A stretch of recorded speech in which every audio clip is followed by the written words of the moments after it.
El título es Evangelio para cabezas duras. Dale, cocazo. Toink.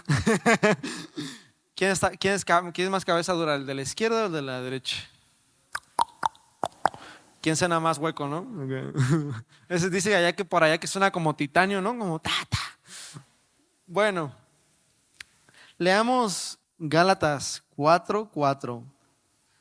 Dice, pero cuando vino la plenitud del tiempo, Dios envió a su Hijo, nacido de mujer, nacido bajo la ley, a fin de que redimiera a los que estaban bajo la ley, para que recibiéramos la adopción de hijos. Y porque sois hijos, Dios ha enviado el Espíritu de su Hijo a nuestros corazones, clamando, Abba, Padre. Por tanto, ya no eres siervo, sino hijo. Y si hijo, también heredero por medio de Dios. Me pregunto ahora con estas fechas, ¿cuántas veces en su vida han escuchado el mensaje de Navidad, de que Jesús nació, toda esa historia? Porque yo podría leerla una y otra vez y parece que en ese tiempo la leemos más. Y no sé ustedes, pero yo nunca me canso de oírla. Porque una historia que es ficticia se desgasta con el tiempo. Si ustedes no han visto Avatar 3, déjeme decirle que Avatar 3 es la copia de Avatar 2, que es la copia de Avatar 1. Pero una historia de verdad, aunque se repita una y otra vez, se profundiza. Y dado que vamos a comentarla el día de hoy, pues vamos a buscar la base, ¿no? La fuente principal. Vamos a leer, esta va a ser una lectura un poquito larga, Lucas capítulo 2, los primeros 15, 16 versículos. Acompáñame conmigo, pleonasmo. Y trate de imaginárselo. Si usted no trajo Biblia, pero trajo su imaginación, usted también está con nosotros. Dice, y aconteció en aquellos días que salió un edicto de César Augusto para que se hiciera un censo en todo el mundo habitado. Este fue el primer censo que se levantó cuando Cirenio era gobernador de Siria. Y todos se dirigían a inscribirse en el censo, cada uno a su ciudad. Y también José subió de Galilea, de la ciudad de Nazaret, a Judea, a la ciudad de David, que se llama Belén, por ser él de la casa y de la familia de David, para inscribirse junto con María, desposada, con la cual estaba encinta. Y sucedió que mientras estaban ellos allí, se cumplieron los días de su alumbramiento, y dio a luz a su hijo primogénito. Le envolvieron en pañales y le acostó en un pesebre, porque no había lugar para ellos en el mesón. En la misma región había pastores que estaban en el campo cuidando sus rebaños durante las vigilias de la noche. Y un ángel del Señor se le presentó, y la gloria del Señor lo rodeó por resplandor. Y se sobrecogieron de temor. Mas el ángel les dijo, no temáis, porque he aquí os traigo buenas noticias de gran gozo, que será para todo el pueblo, porque os ha nacido hoy en la ciudad de David un Salvador, que es Cristo el Señor. Y esto servirá de señal: hallaréis a un niño envuelto en pañales y acostado en un pesebre. Y de repente apareció con el ángel una multitud de los ejércitos celestiales alabando a Dios y diciendo, gloria a Dios en las alturas y en la tierra paz entre los hombres, en quienes Él se complace. Y aconteció que cuando los ángeles se fueron al cielo, los pastores se decían unos a otros, vayamos pues hasta Belén y veamos esto que ha sucedido, que el Señor nos ha dado a saber. Fueron a toda prisa y hallaron a María y a José y al niño acostado en el pesebre. El que tenga oídos para oír, oiga la palabra de Dios. Entonces aquí tenemos varios personajes. Yo me he puesto a pensar muchas veces y últimamente en la iglesia hemos tenido como que buffet, ¿no?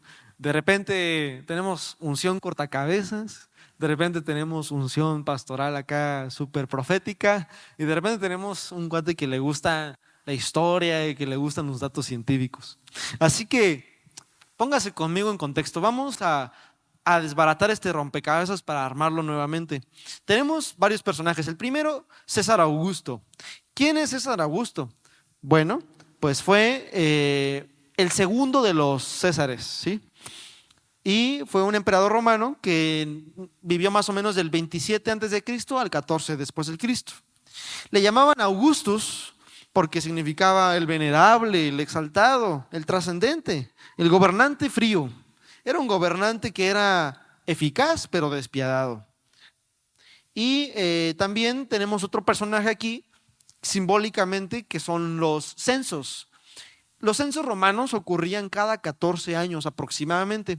Y básicamente era que, chin, ya se nos acabó el dinero, vamos a hacer un censo para ver quién nos debe, ¿no? Así como el SAT. Entonces, pero más acá con espada, ¿no? Nada de que buró de crédito, ¿no? Aquí es espada de crédito. Entonces, tenemos los censos y cada quien tenía que volver a ir al lugar donde pertenecía, porque ahí es donde los tenían anotados y ahí pues tenías que decir pues cuánto debías o pues cómo estaba tu vida, ¿no? Por eso, pues aunque José vivía en Galilea, pues él pertenecía a Belén, entonces por eso tenía que viajar todos esos días, que eran como 150 kilómetros, pero a burro y con una embarazada, imagínense.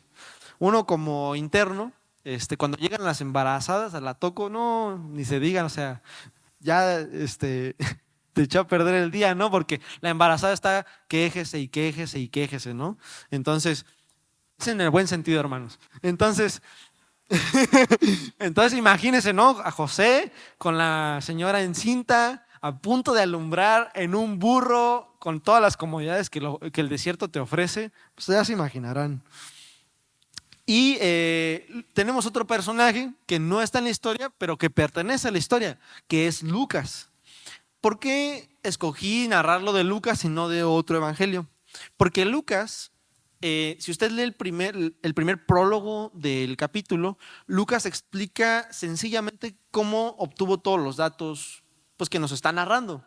Uno de ellos fue que él censó y preguntó a todas las personas y testigos directos que habían visto lo ocurrido, lo que él estaba escribiendo. Y eso era el mejor método grecorromano que existía en ese momento para historiar o escribir algo. Entonces Lucas es el más fidedigno de todos. De hecho, dice varios datos coherentes y muy curiosos de la historia. Por ejemplo, quién estaba gobernando en Siria, en qué fechas era aproximadamente lo que estaba pasando. Entonces nos da más información y a mí me gusta mucho Lucas en particular. Entonces, imagínense esto, es casi Nochebuena, usted está esperando al Mesías y usted está pensando que el Mesías va a venir a liberarlos de los romanos. Y usted dice, bueno, el Mesías tiene que ser fuerte, porque los romanos son muy fuertes.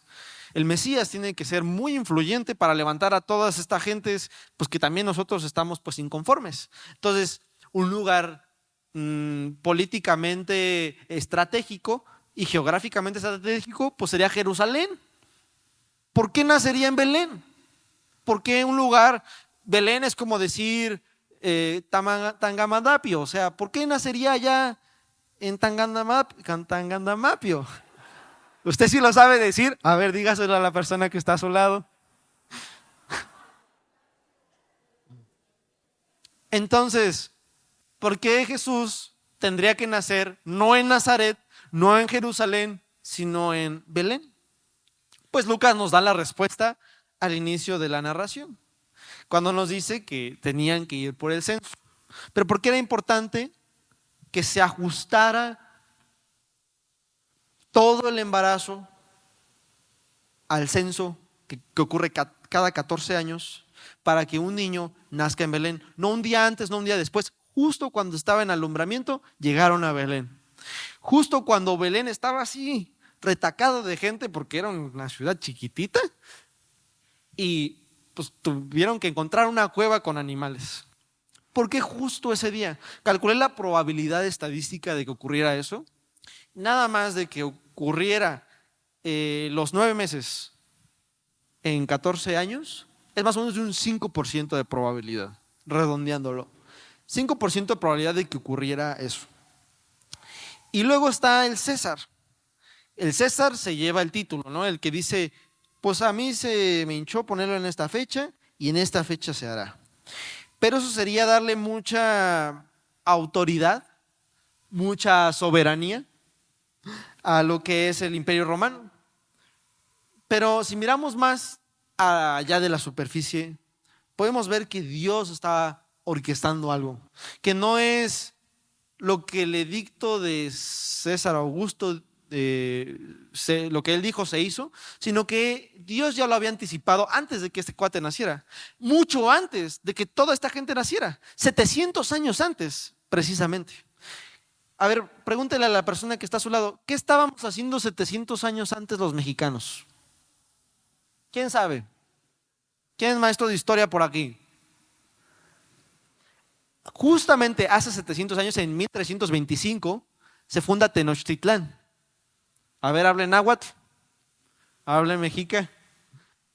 Hace 700 años ni siquiera hablábamos español y todos no nos veíamos así, cejones, barbones, bonitos. Nah, es cierto. Entonces imagínense, hace 700 años el Señor ya había dicho, van a nacer en Belén. Imagínense toda la dimensión de lo que está ocurriendo. Y a esto yo le quiero llamar, es una palabra muy, muy peculiar, se llama pleroma. Vamos a aprender hoy una nueva palabra, pleroma. ¿Qué significa pleroma? No hay una traducción exacta al español, pero lo voy a hacer con este vaso.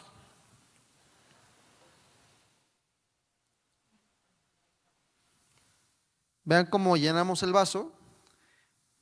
El agua tiene, a través de sus uniones de hidrógeno, una cohesión, se llama tensión superficial, y que permite que estén unidos. Pero ¿qué tal si de repente ponemos más átomos, más átomos? El agua está a reventar, de hecho, se ve un poquito encimita del borde, pero todavía no se cae.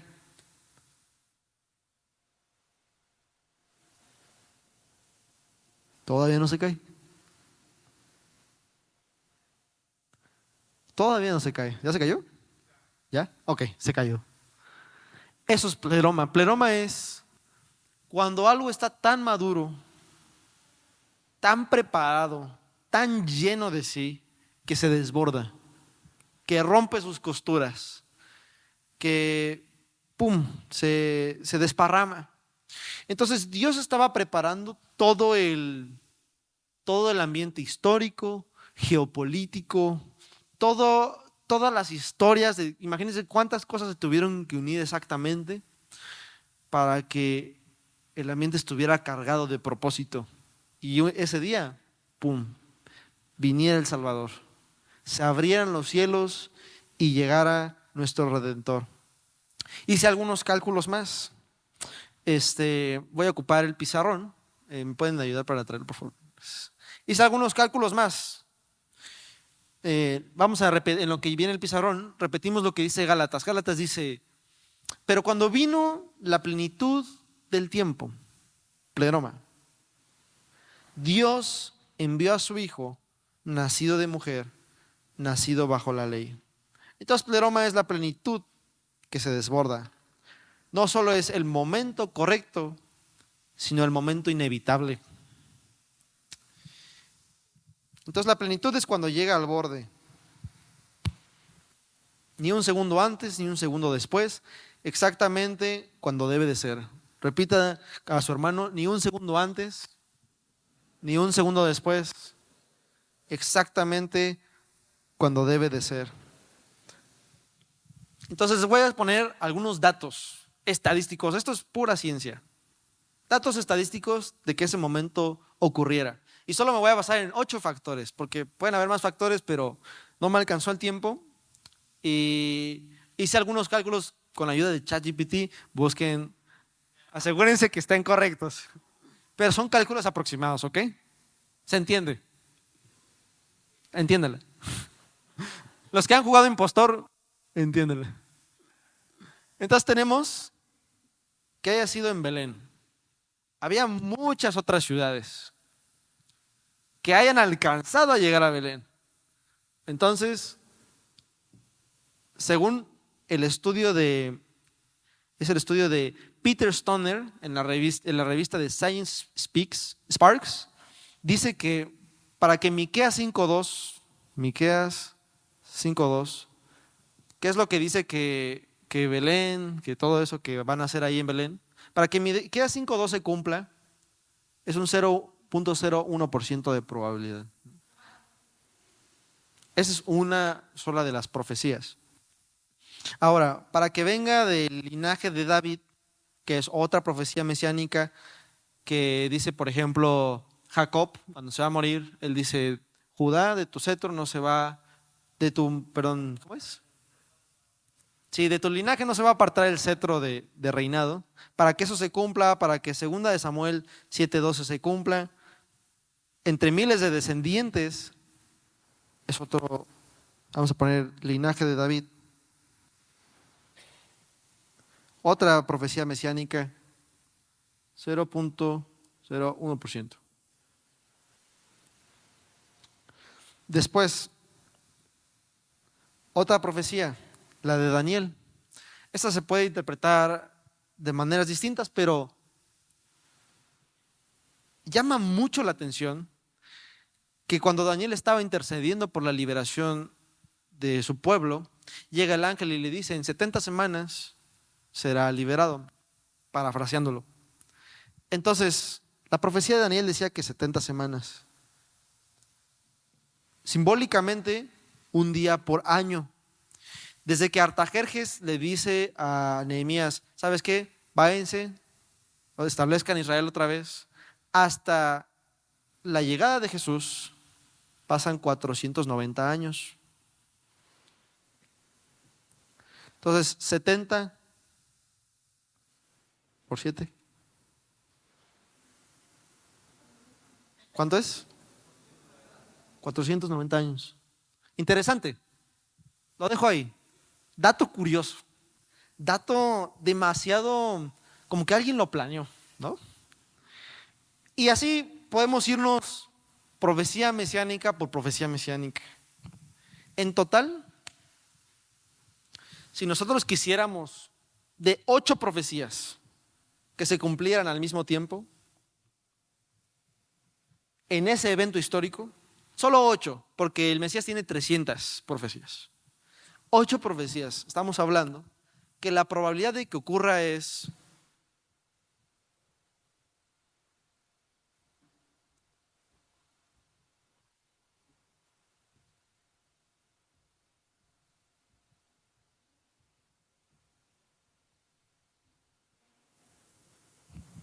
o mejor 1 a la 10 por 17, ¿no? No sé ni siquiera pronunciar ese número de ahí. ¿Ok? Y esos son cálculos conservadores. Nada más. Hay otro análisis que en metodología de la investigación aprendemos, que es para ver si una hipótesis se puede dar más por casualidad o se puede dar más, pues, por diseño inteligente, porque ya estaba destinado o determinado así. Y se llama análisis bayesiano. Y el análisis bayesiano, se lo voy a explicar, ¿me puedes pasar esas 2 bolsas de ahí, por favor? La amarilla y la negra, gracias. El análisis bayesiano dice lo siguiente, se los voy a explicar en peras y manzanas, porque son fórmulas matemáticas de que si la hipótesis tal y la hipótesis nula, pues se los voy a explicar así sencillito. Imagínense 2 bolsas, negra y amarilla. En la bolsa negra tenemos canicas, juguetes, objetos de muchas formas y colores, ¿sí? Por ejemplo, un dinosaurio verde, una muñeca rosa, una carica naranja, ¿sí? Tenemos así de todos los objetos que a usted se le ocurra, cada quien trajo un objeto y lo puso en la bolsa negra. En la bolsa amarilla tenemos puros objetos azules. Tenemos una gorra azul, tenemos un tractor azul, el termo azul de Andrea, muchos así objetos, los pantalones azules de mi abuelita, así. Ahora, si yo saco 5 objetos de la bolsa negra y 5 objetos del azul, ¿en cuál es más razonable que me salgan 5 objetos azules. En la amarilla. Entonces, según el análisis bayesiano, si una cosa, es más, les voy a leer exactamente cómo es la premisa, porque no me quiero equivocar. El análisis bayesiano dice: no podemos probar científicamente a Dios, obviamente que no. Pero lo que sí podemos decir es que la explicación de pura suerte para tantas coincidencias precisas es estadísticamente absurda. La única explicación razonable para una evidencia tan, pero tan improbable, bajo casualidad, es que hubo un diseño inteligente detrás de la bolsa amarilla. Alguien acomodó en la bolsa amarilla todos los elementos para que tú sacaras 5 objetos del mismo color. Así que es algo imposible que esto haya ocurrido por accidente, que haya ocurrido por coincidencias. Es más lógico creer que hubo un plan. Dios tiene un plan para ti. Dios tiene un plan para no alcanzado. Y ese es el punto número 1. La palabra está muy rara, no sé, nunca la había usado en mi vida. La palabra pleroma. ¿Okay? Punto número 1, palabra pleroma, o en español, la plenitud de Dios, ¿no? La plenitud del tiempo. La plenitud del tiempo. No ayer, no mañana, justo en el momento que tenía que ser. ¿Ok? ¿Qué tiene que ver esto con cabezas duras? Bueno, si yo no conociera a Cristo, yo me conozco, a mí me hubiera gustado escuchar una explicación así. Porque no sé cómo Dios me diseñó, que a mí me gusta, no es que las evidencias me digan, pues tengo que creer en eso, pero simplifican el camino para alguien que le gustan las evidencias. Hay gente que es mucho más fácil de creer, que tiene más don de fe, pero yo soy cabeza dura, hermanos. Entonces, por eso quería nada más como, ya que es Navidad y quiere darle un dato curioso a alguien en Navidad. Oye, ¿sabías que la probabilidad de... Yo soy cabeza dura y por eso es un mensaje muy personal, porque a mí me hubiera gustado, si yo no fuera creyente, que alguien me abordara así. Cabeza dura. En Mateo 13:13 dice: porque viendo no ven y oyendo no oyen ni entienden. La evidencia, al parecer, no es el problema con los cabezas duras. Los cabezas duras, por así decirlo, es una resistencia a la verdad. Así lo definí yo. Rara vez es falta de datos. Datos tenemos. Casi siempre es una defensa. Defensa emocional, defensa pues de orgullo o miedo incluso. El corazón humano puede endurecerse incluso frente a la luz de Dios, y ya lo hemos visto en toda la historia de la Biblia, ¿sí? Y después de la historia de la Biblia.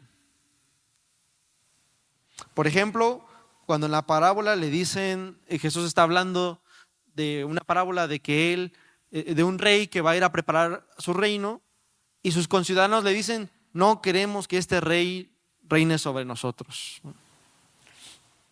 La persona que es cabeza dura no debate, se burla. Usa frases como: eso es para débiles. Todas las religiones son iguales. Yo no necesito a Dios. Porque aceptar el evangelio en ellos implicaría cambios de hábitos, reconocer culpa, rendir control. Y debemos estar conscientes que existe un malestar al enfrentar información que contradice nuestras creencias profundas. La persona de repente se empieza a plantear: entonces todo lo que creí, todo lo que hice. No es que la persona sea cabeza dura per se, o sea, usé ese término, pero no es que una persona sea cabeza dura en sí, sino que trata de reducir el malestar que le causa cambiar todos sus fundamentos, todas sus creencias, por la nueva evidencia. Rechazar el evangelio para ellos evita el dolor de admitir que la vida anterior estaba en equivocación. Por eso a veces la vida que tenemos, a veces tiene que doler más que el dolor del arrepentimiento. ¿Cuántos dicen amén? ¿Cuántos esa frase rima con su historia? C.S. Lewis es uno de mis top 3 autores favoritos y él dice que el dolor es el megáfono de Dios. Cada no que una persona resistente dice, cada no repetido, reduce sensibilidad espiritual, normaliza la resistencia, anestesia la conciencia. Es como un nervio cuando se enferma, de repente te avisa, pero cuando no ya es muy tarde y pierde sensibilidad. Y esto también tiene un fundamento biológico, se llama neuroplasticidad. Cada vez tú decides, no, te resistes a algo, se empiezan a cablear ciertos circuitos neuronales que te ayudan, que te facilitan a rechazar o a confirmar ciertos sesgos que tú tengas. Por eso dice la Biblia, profesando ser sabios, se hicieron necios. Eso está en Romanos 1:22. Entonces, las personas de cabeza dura confunden conocimiento con sabiduría. Creen que creer es inferior a pensar. Debemos conocer que existe también, con esta era de la información y la desinformación, no se fíe de todo lo que ve, porque todo lo que ve pues alimenta un algoritmo que hace confirmar y afirmar lo que usted ya cree o sea, en base. Entonces debemos de conocer que existe este sesgo, que es el sesgo de la confirmación, que es una búsqueda selectiva de cosas que afirman lo que ya creo. Entonces las personas de cabeza dura buscan datos que confirman lo que ellos ya creen y ignoran otras evidencias que lo contradicen. Entonces se la pasan escuchando argumentos de ateos o críticas a la iglesia. Algunos no ven que la fe pues es razonada, que la fe no es ciega.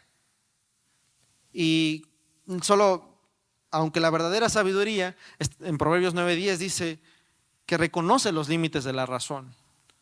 Hay cosas que podemos razonar y a partir de ahí debemos de creer. Otros usan la reconciliación, que es dar explicaciones lógicas pero falsas para justificar conductas o creencias inaceptables.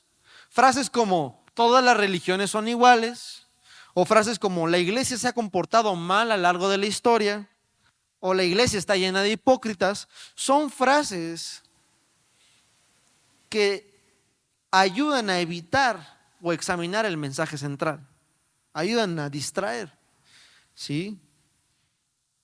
Y el mayor obstáculo de todos no es la mente, no es esa cabeza de piedra.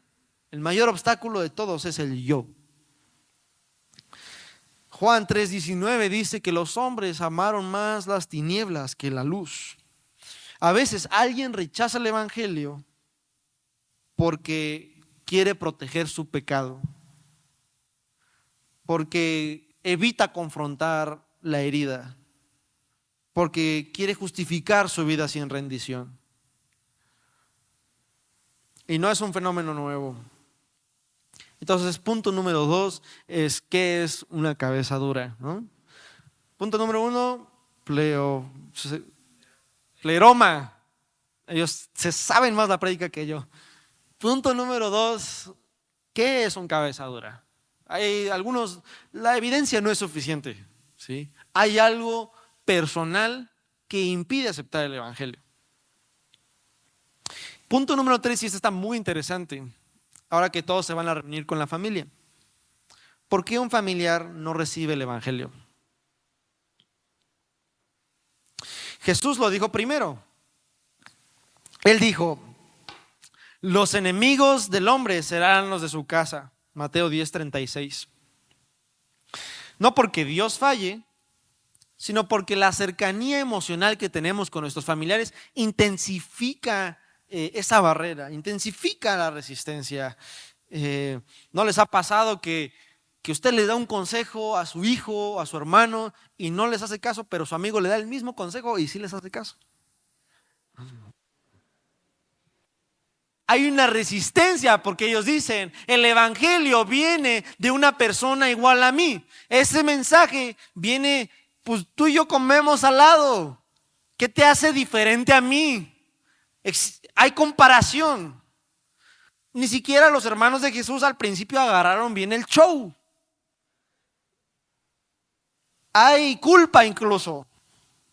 Se puede generar una amenaza al sistema familiar. Oye, estás arruinando lo que sí funcionaba en la familia. No traigas tus ideas. El rechazo no siempre es a Cristo. A veces sí creen en el Señor, pero el rechazo es a veces con el espejo, con uno mismo. Entonces, ese es el punto número 3. ¿Por qué el familiar no recibe el evangelio? Voy a profundizarlo un poquito más con el punto número 4. ¿Qué hacer cuando un familiar no recibe el evangelio? O cuando otra persona no recibe el evangelio. Les voy a contar una historia.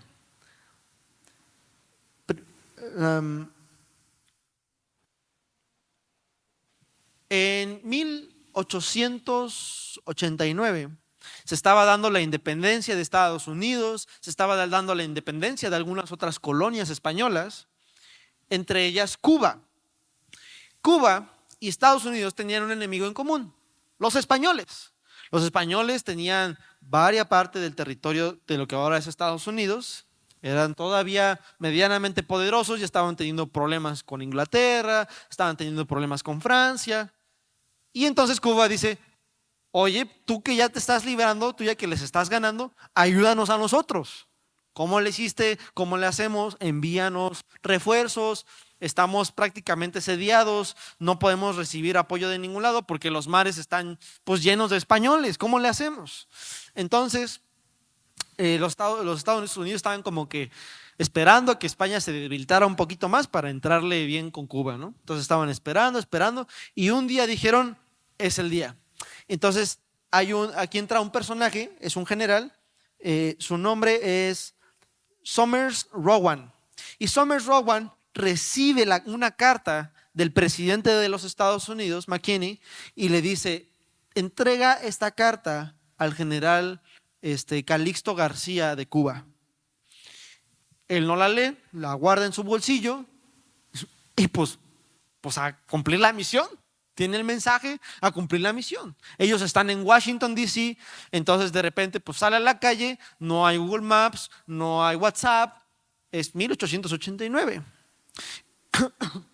Entonces este general sale a la calle y pues a ver qué se le ocurre. Pregunta, oye, para llegar a Cuba, no hay viajes para Cuba, Cuba está lleno de españoles, pero sí hay viajes para Jamaica. Ah, ok, ¿y dónde tomo el viaje para Jamaica? No, pues tienes que irte a Nueva York. Washington, Nueva York. Hay que cruzar, es como ir de Chiapas a Monterrey. Entonces, se va, toma sus burros, una carreta, un tren. Usted se imaginará cuántos medios agarró. Y llega a Nueva York, oiga, un boleto para Jamaica. No hay avión, se tiene que ir en un barco. Ah, pues sí, agarra el barco, llega a Jamaica. Oh, pues aquí no conozco a nadie. Pues a ver tú, tengo una misión importante. Ayúdame a llegar a Cuba.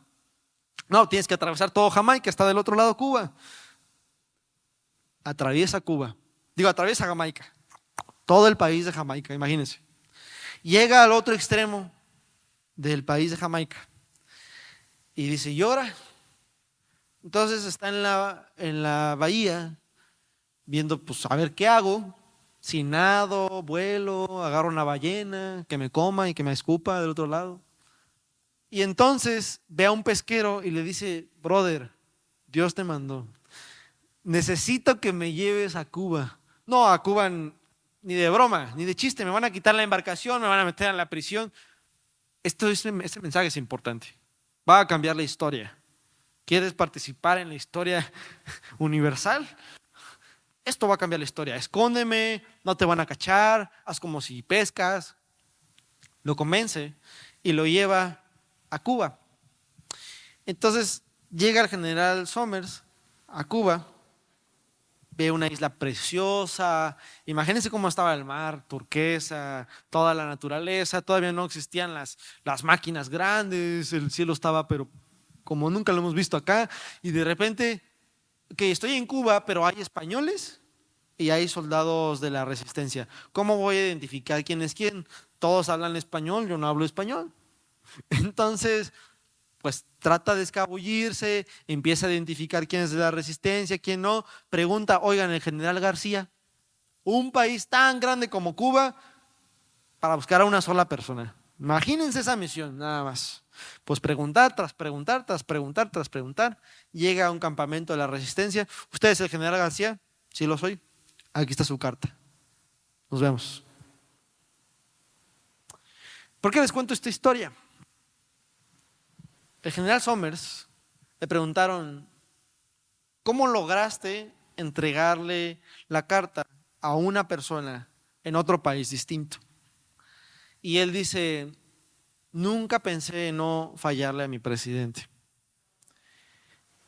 El cómo lo encontré en el camino. Nosotros hemos recibido un mensaje muy, muy importante, muy valioso. Y tenemos una comisión, llevar ese mensaje a su destino final. Y muchas veces no lo hacemos por preguntarnos cómo, por querer tener todo preparado. Pero lo que nos enseña esta historia que pasó hace unos cuantos años atrás es que el cómo y la respuesta la encuentras en el camino. Y con eso, con esa historia planteada, vamos a abordar el último punto de este mensaje. ¿Qué hacer cuando no reciben el evangelio? Muchas veces pensamos en lo que le vamos a demandar a una persona. Es que tú tienes que creer en esto. Es que tú tienes que hacer esto. Pero nunca nos ponemos a pensar en qué nos está demandando la situación. En qué nos está demandando la persona. ¿Qué se requiere de nosotros?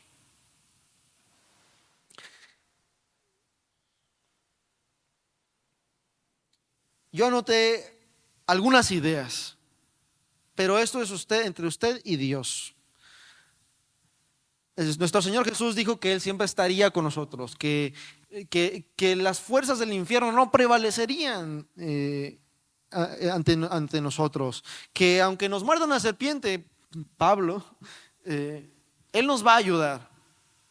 Y yo encontré algunas estrategias, algunos consejos de qué hacer cuando alguien no recibe el evangelio.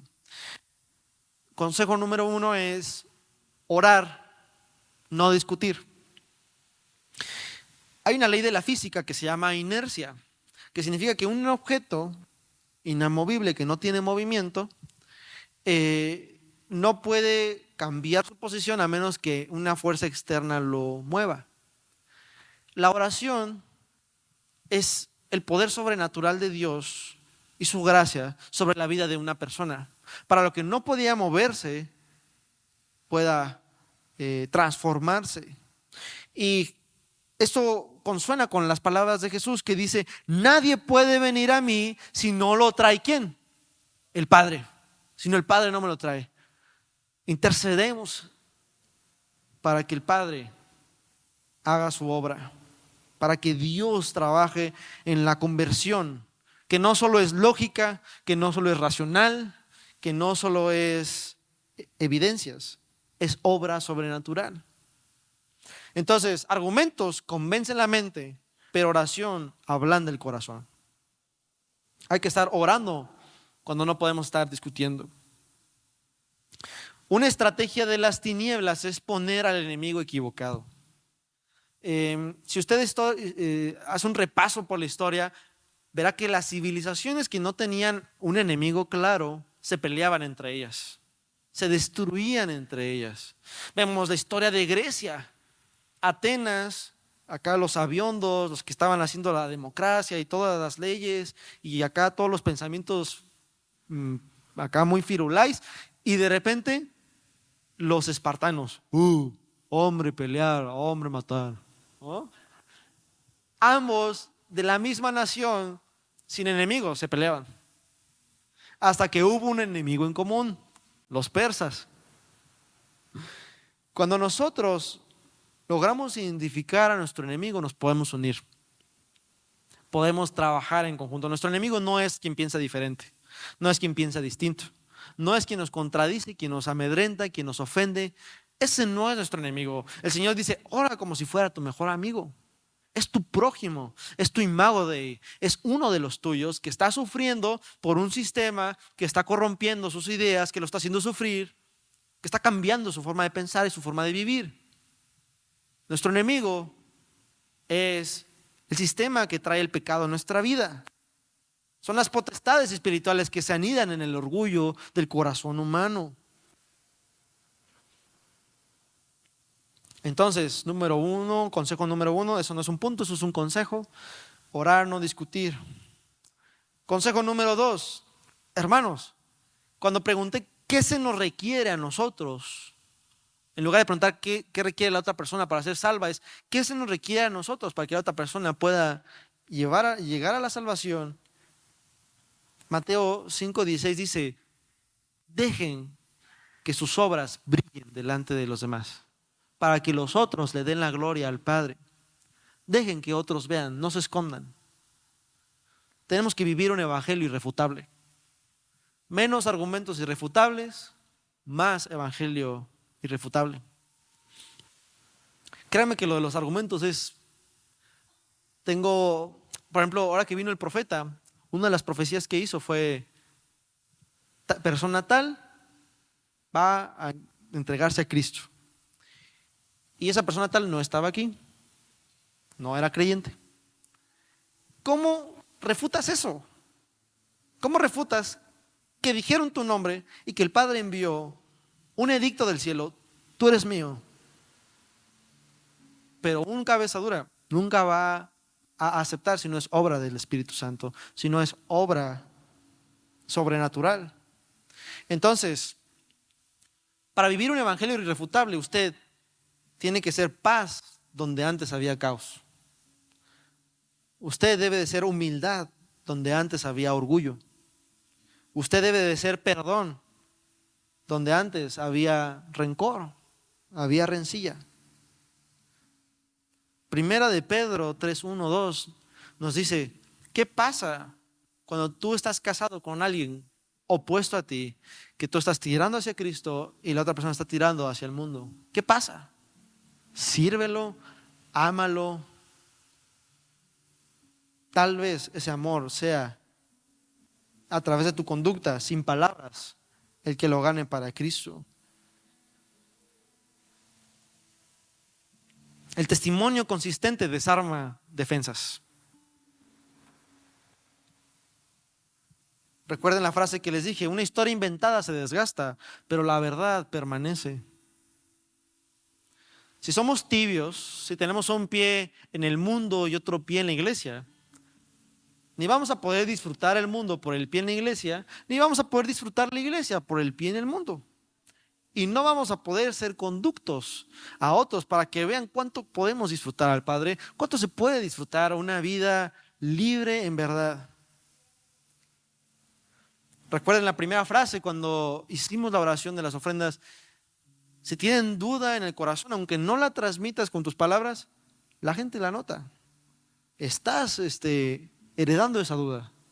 Te conduces como esa duda. Hay una semejanza con un bambú chino que cuando tú lo plantas, el bambú no crece. Tú lo riegas, el bambú no crece. Tú depositas y el bambú no crece. Pasan 4 años sin que el bambú ni siquiera se asome de la tierra. Pero después de tantos depósitos que tú le haces, en el 5.º año, después de haber regado de manera consistente, y en el 5.º año el bambú crece 25 metros ese año. Y hoy es una palabra de aliento para que nunca dejes de depositar amor. Para que no dejes de honrar la verdad ¿Cómo la honramos?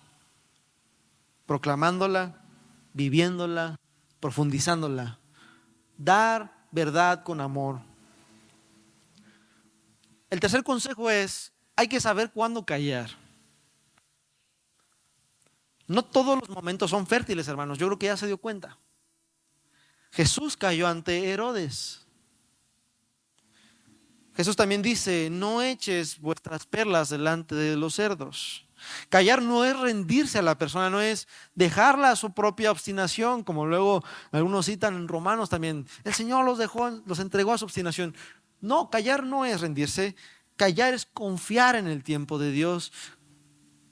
Callar es confiar en el tiempo maduro, en el tiempo cargado de propósito que un día se desbordará. No es mañana, no es ayer, es cuando Dios determinó que tiene que ser. Así que el Espíritu Santo nos confronta cuando predicamos sin amor, cuando somos unos címbalos que suenan y suenan, pero nada somos si no tenemos amor.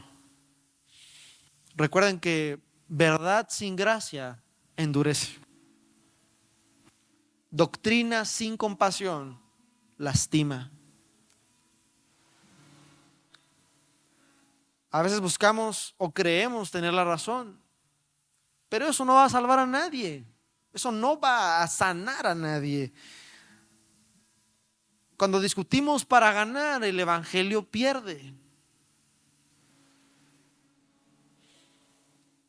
Otra de las cosas que detienen a algunas de las personas que son más testigos de nuestras vidas de recibir el evangelio es cuando nuestra vida es incongruente.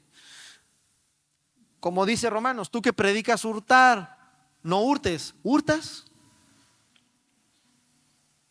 Eso se puede también ver reflejado con una lengua violenta, una lengua venenosa, soberbia espiritual.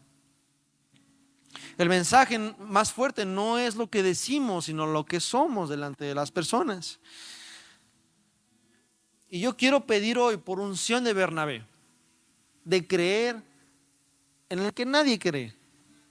Unción de Bernabé para invertir y sembrar y no dejar de depositar en una persona que al parecer no sirve para el evangelio. Pero un día Marcos se volverá útil para Pablo. ¿Quién más quiere esa unción de Bernabé? Tener ese corazón de padre, tener ese corazón de acobijo. La esperanza final de este mensaje es que Dios rompe corazones de piedra. Dice Ezequiel 36:26, quitaré el corazón de piedra y os daré un corazón de carne. Ningún corazón es demasiado duro para el Señor. Tenemos a Pablo, un perseguidor, rendido a los pies de Cristo. Y recuerda, tú y yo un tiempo fuimos resistentes. El decir cabeza dura a los demás nos puede hacer creer que nosotros sí, ellos no. Realmente, cuando vayas a acercarte a una persona, vete en el espejo. ¿Cómo te gustaría que te hubieran tratado? ¿Cómo te gustaría que se hubieran acercado a ti? La persona es un espejo, es un imago de todos somos a la imagen y semejanza de Dios. No somos más espirituales que otros, no somos mejores otros por haber agarrado la gracia primero. La gracia está en la puerta.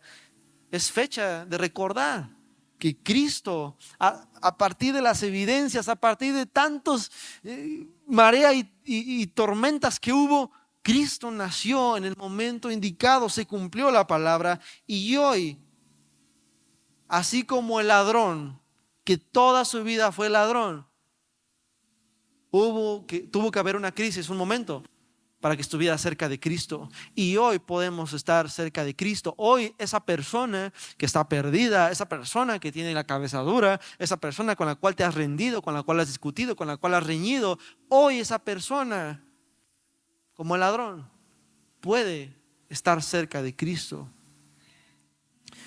Vamos a ponernos de pie.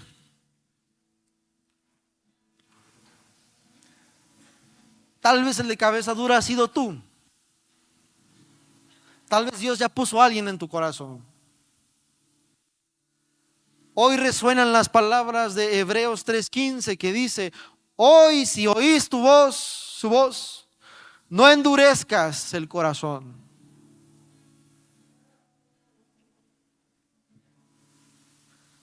Señor, te pido que reveles tu corazón,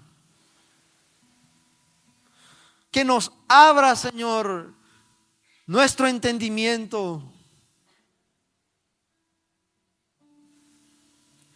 que nos ayude, Señor, a creer en el completo poder de la oración. Señor, hoy oramos y te entregamos esas discusiones, esas rencillas. Hoy, Señor, toma en cuenta esta petición y salva a esa persona. Toma en cuenta, Señor, mi clamor, mis actos delante de ti, y que tu gracia alcance a esa persona. Señor, tengo el mensaje, no sé cómo, pero quiero hacerlo. Pido, Señor, que la respuesta los encuentre en el camino. Pido, Señor, que seamos manantiales de amor, manantiales que dan vida. Llénalo, Señor, de ti. Y Señor, que en este tiempo sea un tiempo diferente de cambio, de transformación a la familia. En el nombre de Jesús. Amén.